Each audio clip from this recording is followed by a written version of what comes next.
so my my voice might be having some cracky sounds. So just bear with me.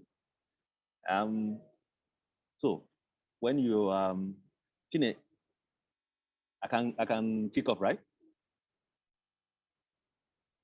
Okay, great.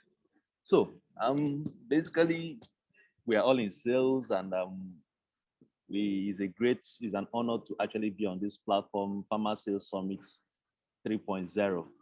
Well, and we've actually over the years had some wonderful experiences in sales, and I just want to share with you briefly some of my experiences, and I hope it helps most of you, because we're in the pharma space, and what we fail to realize is that yes, most of us as pharmacists or people who operate in the industry fail to realize that the business of sales is not just about knowing all about drugs, that there's different aspects to it.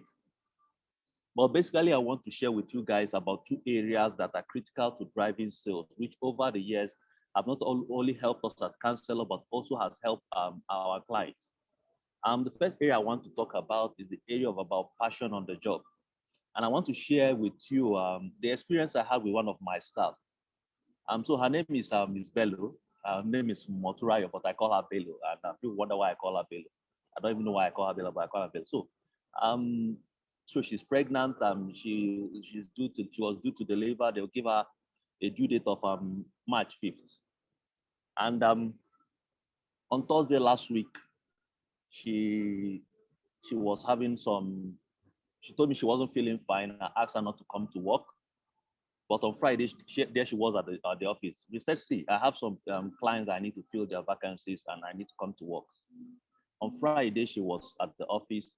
On Monday, that Monday this week, she was at the office again.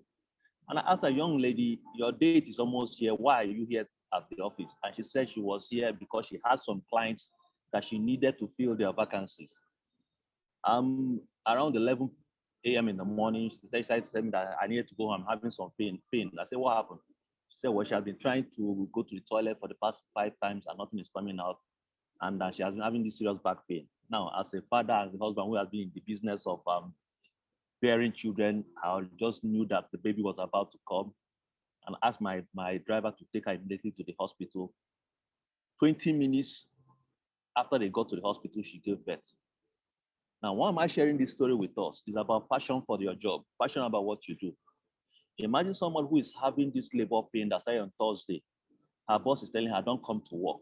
But because she was passionate about what she did, she showed up at the office even when it was not required of her.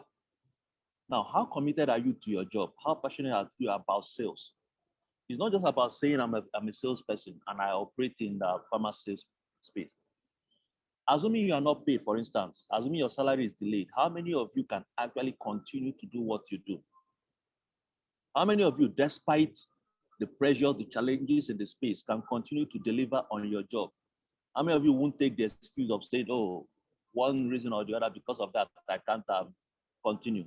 How many of you can actually say, yes, I can do what I'm supposed to do? Sorry, can you guys still see me?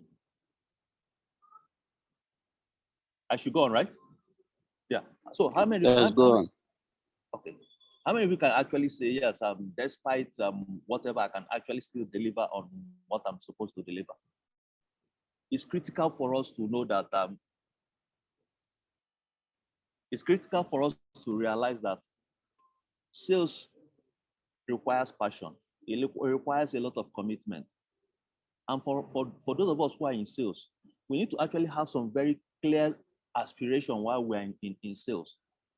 For instance, if I ask you this year, if I meet you by this time next year, what can you say you have achieved as a salesman being in sales?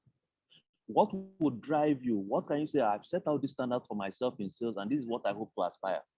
Passion in this game is very, very critical, because a lot of times there are some expectations that you set for yourself that you won't even find yourself achieving. But when you are passionate about what you do, you find out that a lot of things that are not you've not set out to achieve are coming your way. The other area too, I also want to talk about as we go into this conference, which I think is a wonderful space for all of us. Another area I want to talk about is the area of boldness in what we do. Few days ago, it was I was at the NAIP conference, and I was with one of my staff who's also a very shy guy. And I asked this guy, share some of our flyers around. This guy, because he was asked to do this, boldly started to share it, even up to the high table. Now, how many of you can confidently say you execute what you are asked to execute on the job this year? Because most times our mind will give us wonderful excuses why we don't achieve what we're supposed to achieve. But I want you guys to realize that in sales, magic are done when we move out with boldness. And also that sales is a game of numbers. For instance, if you set out for yourself, let me share a funny experience. A few years ago, before I realized that sales was a game of numbers, I might go out to sell, and I go to the first pharmacy, they say me they are not buying. I go to the next one, they are not buying. And I do it 1 to 5 to 10. And by the time the 10th person told me that they are not good, that they don't need my product, I just find myself discouraged and find one wonderful excuse to go home. But the moment I realized that sales was a game of numbers, I now set up a target of at least visiting 20 to 30 clients per day. And most times I go to the first one, they tell me I'm not buying, the 5th one, the 10th one, the 15th one. As they're going to me, I'm just counting them as numbers. And most times it might be the 20th person that buys something. And what the person buys at the 20th call might be so large that it overshadows all the negative no that I've been receiving. You also need to set out in this pharma conference, part of the thing that you plan to learn is about working with numbers. Because a lot of us in sales, we work with emotion more than numbers. And when we don't work with numbers, a lot of things that we set out to achieve will be very difficult to achieve. Because for instance, if you work with numbers and you understand the number of average, you realize that the more the numbers you have, the higher the average you get. For instance, if you set out to establish 300 customer base, for instance, you find out that with a base of 300 customers, it's far easier for you to achieve your target than having a customer base of 50. So I want you to realize it's an opportunity for you to be in sales. You know, from experience, one of what most people fail to realize is that sales is one of the most rewarding professions in the industry. Unfortunately, because most people run away from it, very few people realize the opportunity that is out there for them. And for you who are fortunate enough, I see Oge there. Oge has been following me. Funny enough, like Kine has said, Oge's name is a bit. I've not even asked her why she. I think she's married to a Yoruba guy. And I met one day, I think years ago. I was at PCN and I stumbled into her. She said, "I know you." I said, "Young girl, where do you know me from?" I've been following you on Facebook and on LinkedIn. I said, "Wow, it's nice." And since then, I'm actually proud of what she has done. I met her at the last PSN conference at Port Harcourt, and I was quite impressed. She has actually grown, and that shows you somebody who is committed in the space. You must be able to stay in the space and prove yourself in the space. You know, a lot of people see us what we do at Kanselor, and they feel that wow, you just appeared suddenly on the scene and started to do wonderfully well. What they fail to realize that we have been in this space for the past almost 15 years, more than 15 years. So you might just be hearing about Kanselor now and you feel that we've just been no, we've actually paid our dues in this industry. And paying your dues, there are certain things you can only learn by being in the field. All the theories won't get you there. All the books won't get you there. And consistency is very, very key. Because one of the things I found in sales is that I see people jumping from one company to the other. You know, I go through a lot of CVs and this person is here 10 months, in another company 15 months. You know, over a space of about 5 years, if someone has worked in about 4 companies, a plan that you're operating every 12 months can never grow. But when you set yourself, okay, this is what I want to achieve, and in the next 3-4 years, you establish yourself in one place. When you are moving to the next company, people can see consistency and see that you have actually established and they want to work with you. But once I look at your CV, for instance, I see, okay, 1 month, 2 months, and I don't see you doing anything. It just tells me that this person is not serious in what he or she is doing. I know we're going to have a wonderful experience at this pharma sales conference, and I know that all of you would really learn a lot by being here. So I really also want to suggest and advise each and every one of you, as you're part of this conference, this program, Don't just jump in here, pick up one ideas and run with it. A lot of wonderful speakers will be speaking. I see that my big Oga Ken will be speaking here. I was with him at the NAIP program a few days ago, and I respect what he's been doing in the industry. I also know that my chairman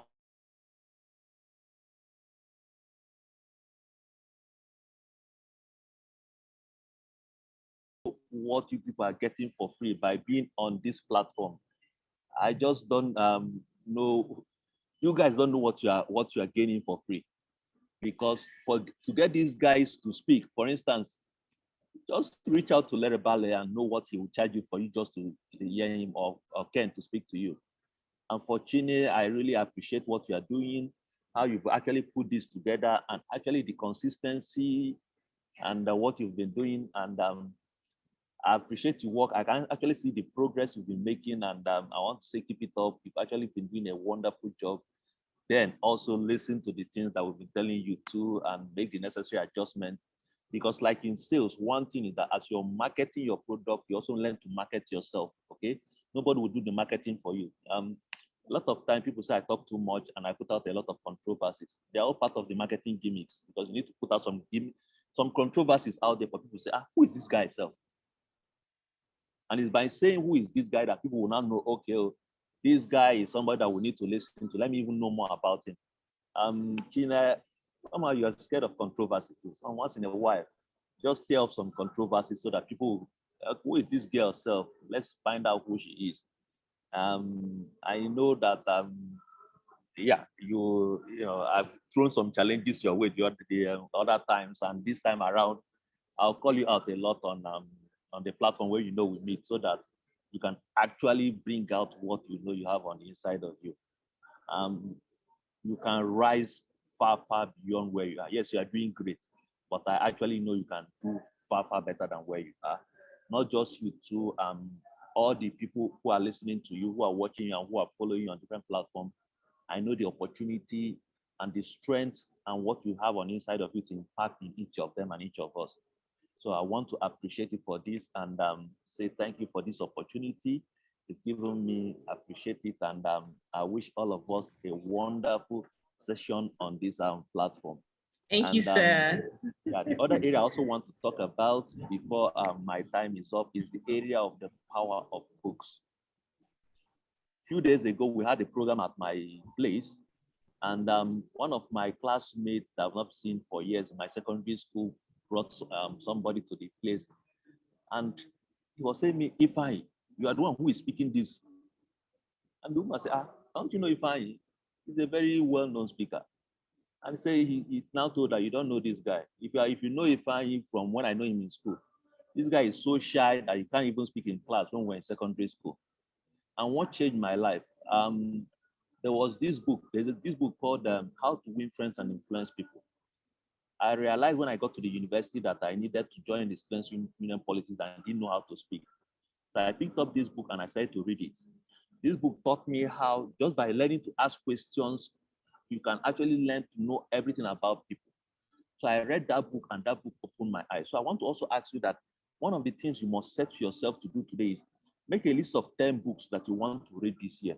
At least 12 books, one book per month. Read books on sales. I'll recommend How to Win Friends and Influence People, Think and Grow Rich, Sell Like Crazy, 7 Habits of Highly Effective People, Who Move My Cheese. There's this book, Intelligent Investor, and any other 3 books. Find these books and read them, and you'll be amazed at the changes you will get inside you. And start to attend online conferences like this. You know, Chini, I hope that we're having more stuff like this from you. Let it not be one of these things. This is just February, so 1 per month. I've told you this thing before. So start to package that of next month. And yes, my sister, this free stuff also, we need to look into it. We need to pay salary. So I beg, next one, people also need to start to pay. You know, get one this thing and let's start to pay. If it's something like, come, let's get one venue in Sheraton.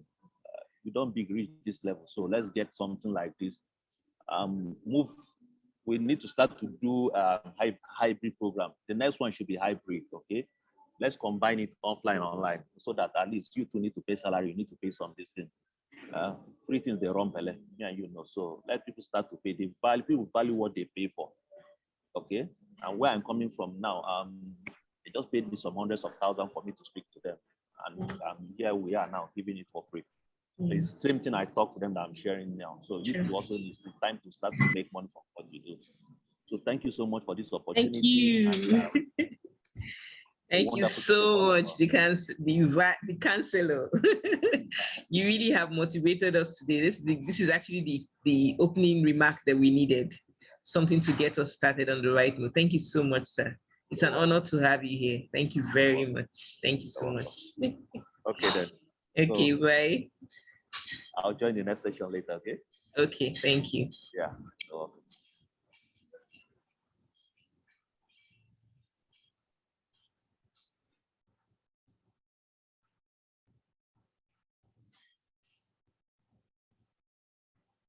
Hello, everyone. You're welcome again. So some of you were not here when we welcomed the others a few minutes ago. You're welcome to Pharmacist Summit 2.0. I can see some familiar names. Hi, Osas. Hi, Olufumani. Hello, everyone. Hi, Bukun. Thank you so much, guys, for joining in. So please, just as usual, in our manner, I would like you to say hello to us in your native dialect in the chat room. So this is not a time to speak English. So just say hello to us in your native dialect in the chat room. We're looking out for your comments. Thank you so much. And then, Jill, are you here? You still here? Yes. Okay, cool.